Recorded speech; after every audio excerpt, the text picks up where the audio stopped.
Hello everyone, I hope कि आप सब अच्छे होंगे।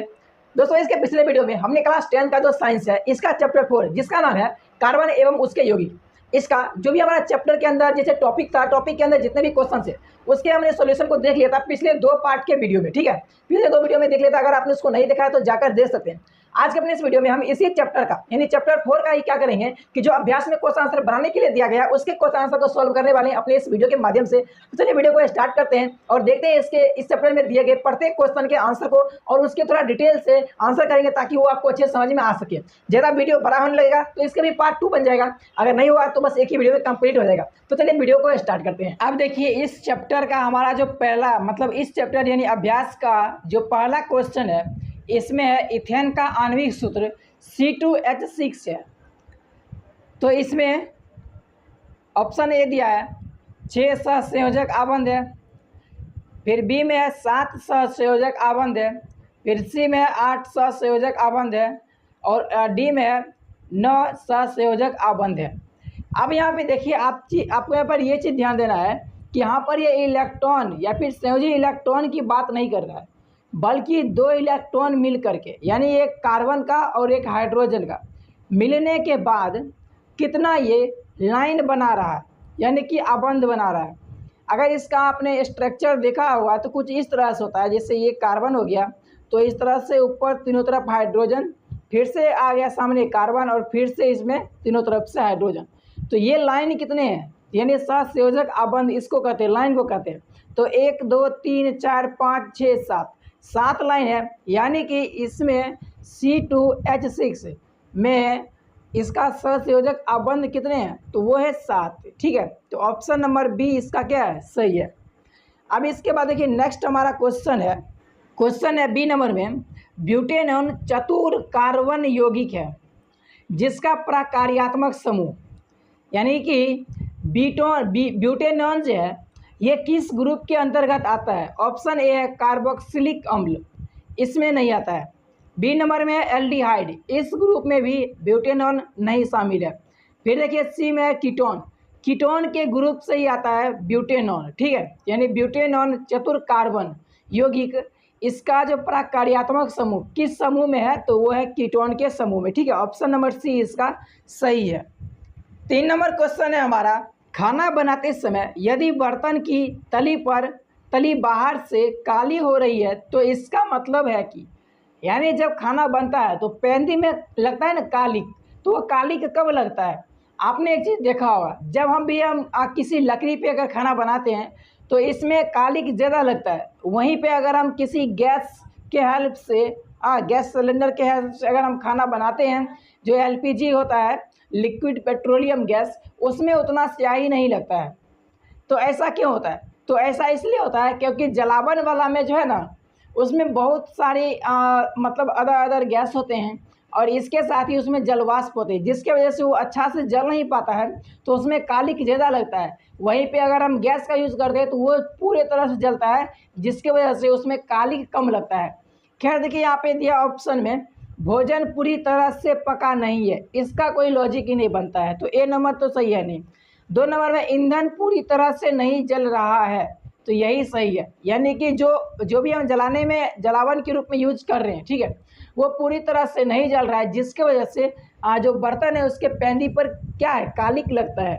अभी देखिए आगे भी ऑप्शन देख ही लेते हैं, कहता है ईंधन आर्द्र है, ये भी हो सकता है आर्द्र है यानी भींगा हुआ रहेगा तो भी हो सकता है, या ईंधन पूरी तरह से जल रहा है तो ये तो होगा नहीं। यानी कि देखिए ये दोनों में लग रहा है, लेकिन क्या है कि आर्द्र होने की वजह से कालिक नहीं लगता है। अगर आप किसी ईंधन को भींगा दोगे तो इसका मतलब ये थोड़ी है कि उसमें कालिक लग जाएगा, बर्तन में कालिक लगेगा नहीं। जब तक भींगा हुआ ईंधन को जलाएंगे नहीं तब तक क्या होगा, तब तक उसमें कालिक नहीं लगेगा। इसके लिए क्या है, ईंधन जो है पूरी तरह से नहीं जलेगा तब कालिक लगेगा। तो ठीक है, बी नंबर ऑप्शन इसका सही है। देखिए 4 नंबर क्वेश्चन है CH3Cl में आबंध निर्माण का उपयोग कर सहसंयोजक आबंध की प्रकृति समझाइए।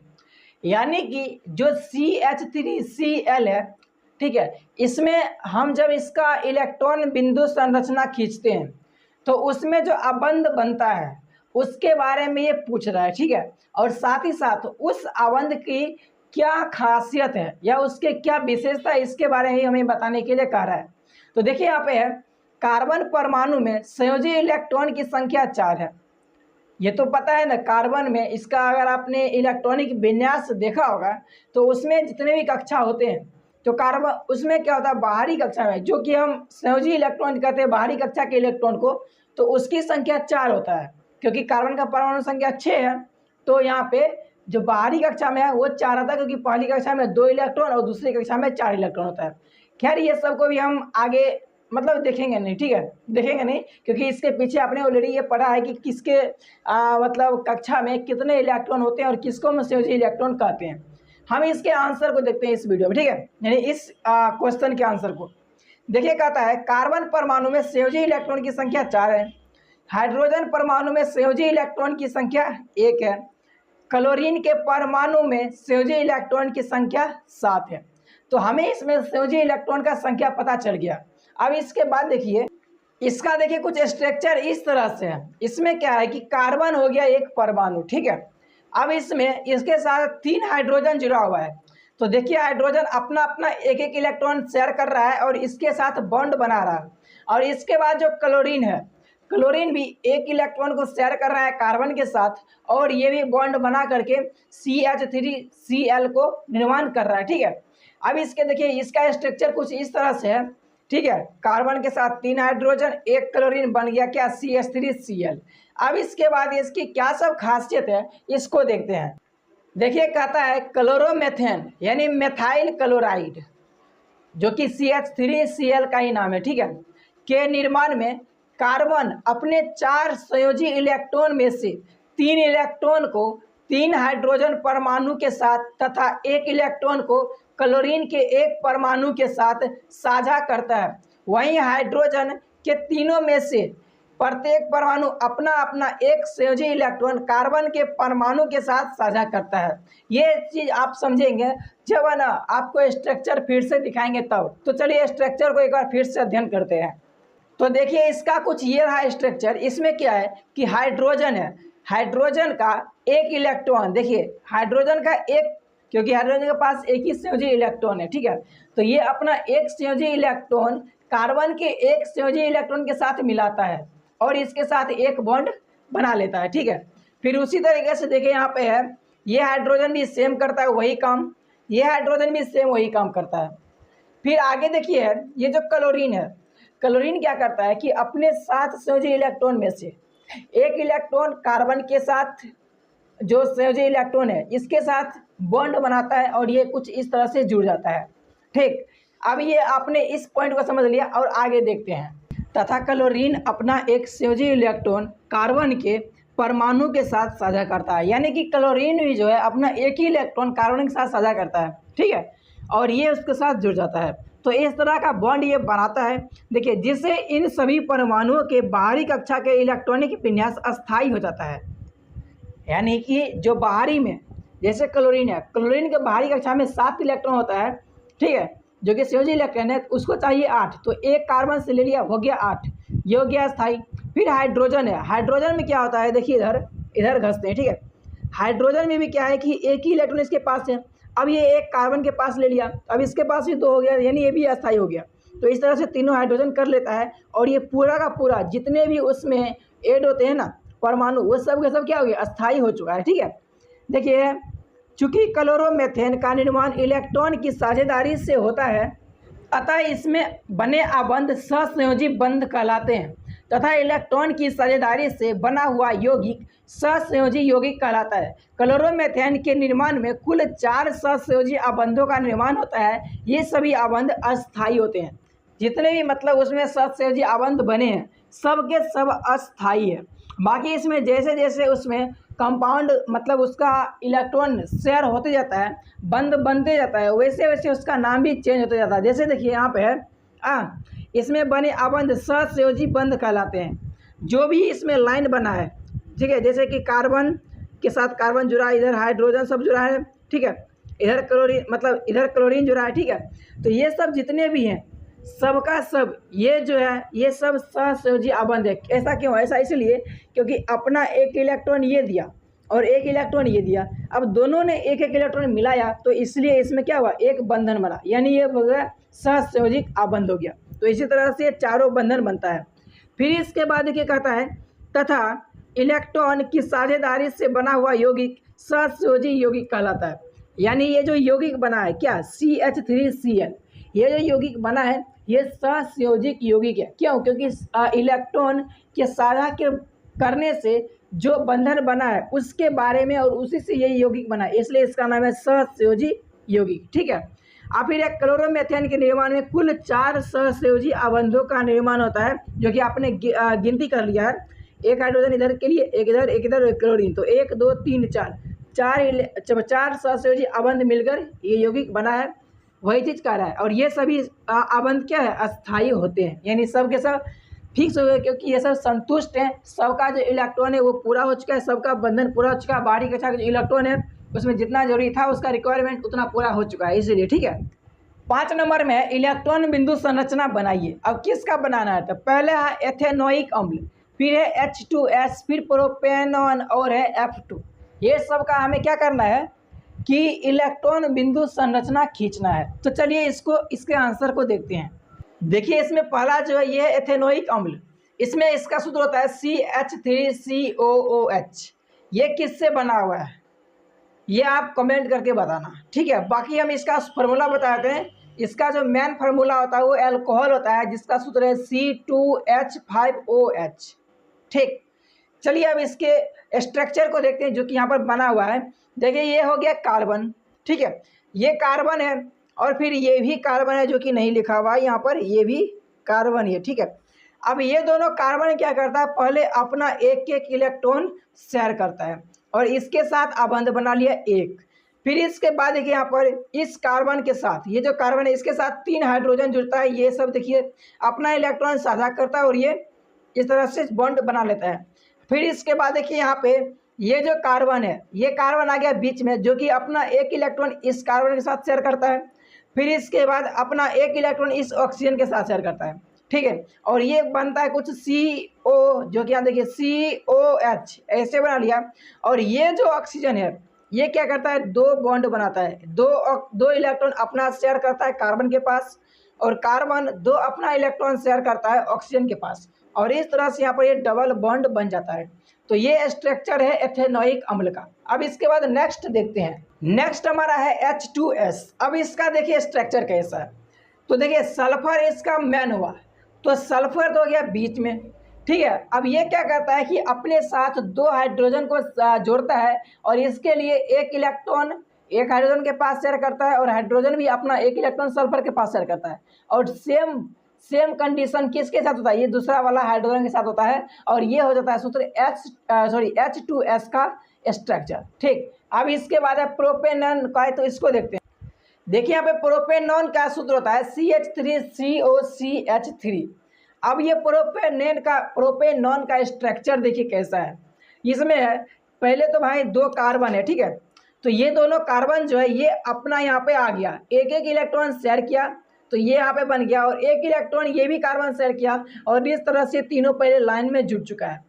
अब इसमें देखिए इस कार्बन के साथ 3 हाइड्रोजन जुड़ा हुआ है, तो इसके लिए 1 2 3 हाइड्रोजन ये जुड़ गया। जुड़ा कैसे है, तो एक एक इलेक्ट्रॉन अपने पास से शेयर किया कार्बन के पास, और कार्बन अपना एक एक इलेक्ट्रॉन शेयर किया हाइड्रोजन के पास।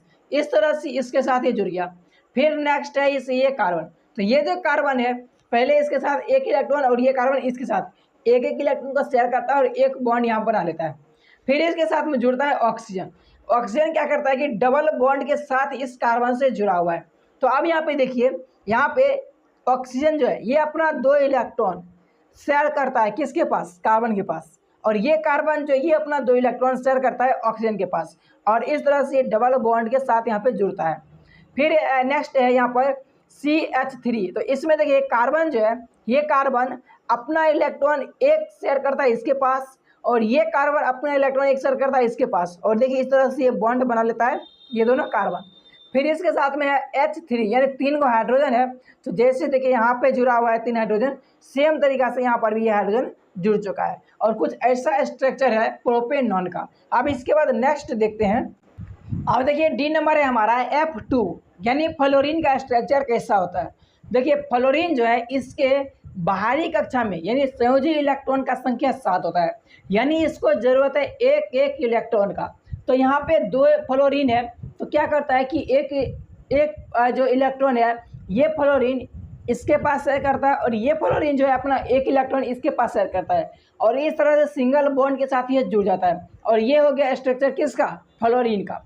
तो ये स्ट्रक्चर का जो खेल था ये हमने यहाँ पे कंप्लीट कर लिया। अब इसके बाद नेक्स्ट 6 नंबर क्वेश्चन को देखते हैं। देखिए 6 नंबर क्वेश्चन हमारा है समजातीय श्रेणी क्या है, उदाहरण के साथ समझाइए। समजातीय यानी कि जिसका गुण या फिर जात एक समान हो उसी को समजात कहेंगे, लेकिन ये साइंस में कैसे होता है इसके लिए देखिए यहाँ पे इस आंसर को देखना पड़ेगा। इसमें क्या होता है कि अलग अलग जो यौगिक रहेगा उसका गुण समान रहेगा, उसको ये कहते हैं समजातीय श्रेणी के यौगिक। चलिए इसको देखते हैं। यौगिकों की एक ऐसा या ऐसी श्रृंखला जिसमें कार्बन श्रृंखला में स्थित हाइड्रोजन को एक ही प्रकार का प्रकार्यात्मक समूह प्रतिस्थापित करता है।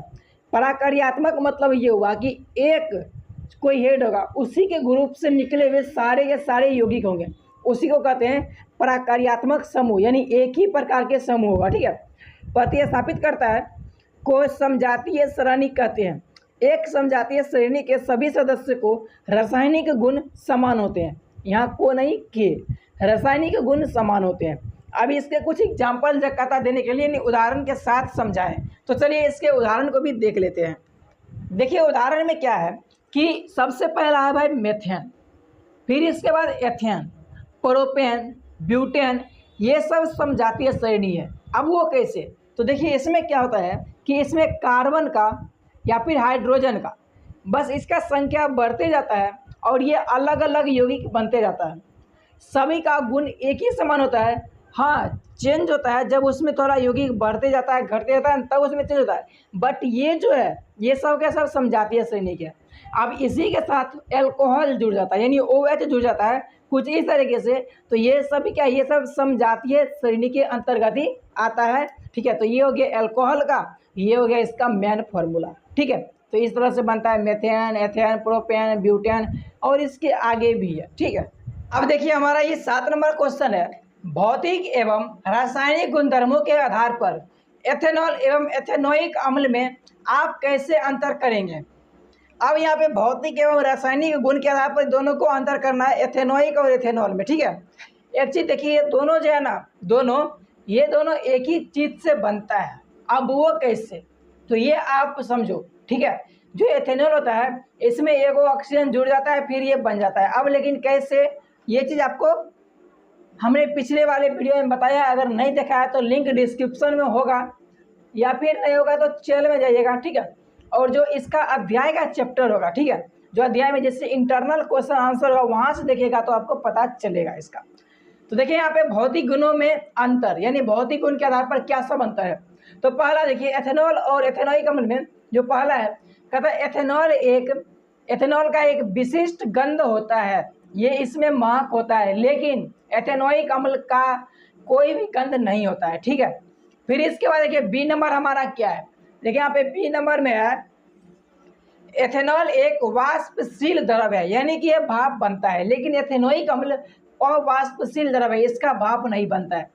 सी नंबर में है एथेनॉल का गलनांक 117.15 डिग्री सेल्सियस होता है, यहाँ पे इसमें सीधा मानिए 117 डिग्री सेल्सियस होता है। ठीक है, लेकिन एथेनोइक अम्ल का जो गलनांक है वो 16.85 डिग्री सेल्सियस होता है।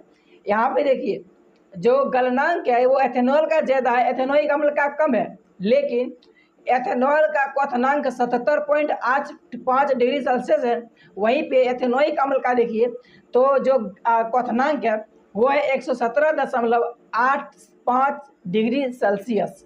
ये क्या है, ये देखिए दोनों सीधे उल्टा हो गया, पहले ये ज़्यादा था फिर ये कम गया, फिर ये पहले ये कम हो गया और ये ज़्यादा हो गया, तो इस तरह से यानी उल्टा पुल्टा हो रहा है इसमें। ठीक है, चलिए अब इसके बाद देखते हैं रासायनिक गुणों के आधार पर जो अंतर है उसको देखते हैं।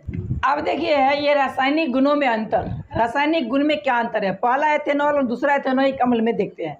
तो देखिए एथेनॉल में जो पहला है वो कहता है एथेनॉल का लिटमस पत्र पर कोई प्रभाव नहीं पड़ता है, यानी कि ये ना ही अम्लीय होता है और ना ही क्षारीय होता है। लेकिन एथेनोइक अम्ल ये मतलब कि गुण से ही पता चल रहा है कि ये अम्लीय होगा। तो ये क्या करता है कि ब्लू लिटमस पत्र या नीला लिटमस पत्र को लाल बना देता है। देखिए बी में है एथेनॉल कार्बोनेट या हाइड्रोजन कार्बोनेट के साथ कोई प्रतिक्रिया नहीं करता है, लेकिन एथेनोइक अम्ल कार्बोनेट या हाइड्रोजन कार्बोनेट के साथ प्रतिक्रिया कर CO2 गैस देता है। इसका एक परीक्षण वाला भी क्वेश्चन था कि आप कैसे पता करेंगे कि एथेनॉल और एथेनोइक अम्ल कौन सा है। ठीक है, तो वो परीक्षण में पीछे जो क्वेश्चन था, जो इंटरनल क्वेश्चन आंसर था, यानी पाठ के भीतर का प्रश्न उत्तर था, उसमें ये क्वेश्चन दिया गया था। ठीक है, फिर देखिए सी नंबर में एथेनॉल स्वच्छ लौह के साथ जलता है, वहीं पर एथेनोइक अम्ल नहीं जलता है। ठीक दोस्तों, हर बार की तरह फिर से वही प्रॉब्लम हो रहा था, वीडियो काफ़ी ज़्यादा बड़ा हो रहा था उसके लेंथ में, जिसकी वजह से हमने सोचा कि इसको 2 पार्ट में बना देते हैं। तो इस वीडियो में हम इतना ही क्वेश्चन आंसर को रहने देते हैं। जो क्वेश्चन आंसर बच गया है वो हम नेक्स्ट वीडियो में सॉल्व करेंगे, जो कि पार्ट 2 होने वाला है चैप्टर 4 का। तो चलिए आज के लिए बस इतना ही। बाकी अगर जितने भी क्वेश्चन आंसर को हमने सॉल्व किया है सभी आपको अच्छे समझ में आए होंगे, मुझे ऐसा आशा है। लेकिन अगर किसी में भी कोई प्रकार का डाउट होता है तो आपके लिए कमेंट बॉक्स खुला हुआ है, वहाँ से आप कमेंट कर सकते हैं। बाकी चलिए मिलते हैं नेक्स्ट वीडियो में, तब तक के लिए बाय बाय।